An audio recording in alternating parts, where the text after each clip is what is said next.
Le match Nice-Marseille a donc été très fortement perturbé hier soir par notamment des jets de projectiles. Les supporters niçois s'en sont pris à des joueurs marseillais avant d'envahir le terrain. Un chaos indescriptible. Le match a été interrompu et n'a pas repris. Le récit de Florent Ferraud. Sur chaque corner, une pluie de projectiles s'abat sur les joueurs marseillais. Excédé, Dimitri Payet riposte et renvoie les objets dans la tribune des supporters niçois. S'ensuit alors un envahissement du terrain. Les joueurs marseillais sont pris à partie et certains violentés.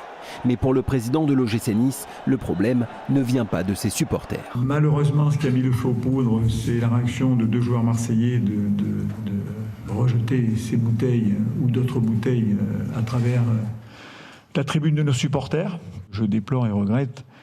Je pense que le service de sécurité de Marseille n'a pas à intervenir sur le terrain. Sur le terrain, les acteurs du match ne décolèrent pas. L'entraîneur marseillais doit être contenu par son staff. Son équipe est rentrée au vestiaire, le match est arrêté. Pour calmer les tensions, Jean-Pierre River discute avec les supporters, mais la décision des Marseillais est prise, ils ne reviendront pas. Ce qui s'est passé aujourd'hui, c'est complètement inacceptable. L'arbitre était avec nous. Il nous a confirmé que la sécurité n'était pas garantie et sa décision c'était d'arrêter les matchs.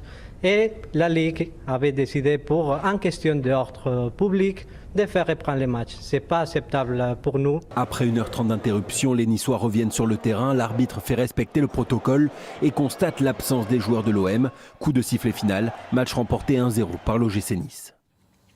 Bonjour Roxana Maracineanu, merci beaucoup d'être avec nous pour nous livrer votre réaction à ces incidents. Vous êtes ministre déléguée en charge des sports. Il y a déjà eu des incidents la semaine dernière après le match OM Montpellier. Là aussi, des projectiles avaient été lancés sur le terrain. On aurait pu attendre une reprise festive de ces matchs de foot. Qu'est-ce qui se passe? On a une épidémie de supporters agressifs, pardon, excusez-moi.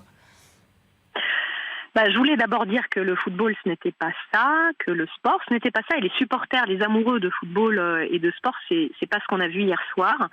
On a vécu des mois sans supporters dans les stades. On a fait tout ce qu'on pouvait faire pour qu'ils reviennent le plus vite possible. Je trouve que c'est très regrettable de démarrer comme ça. Aujourd'hui, évidemment, ces actes et les déclarations que j'entends là dans vos reportages, je trouve ne sont pas responsabilisants. Et la responsabilité aujourd'hui, elle est du côté des supporters. C'est les amoureux du football qui doivent savoir pourquoi ils viennent au stade.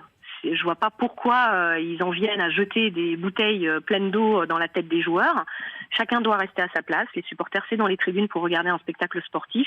Et les joueurs, eux, ils doivent être défendus autant qu'on peut dans leur intégrité physique et morale.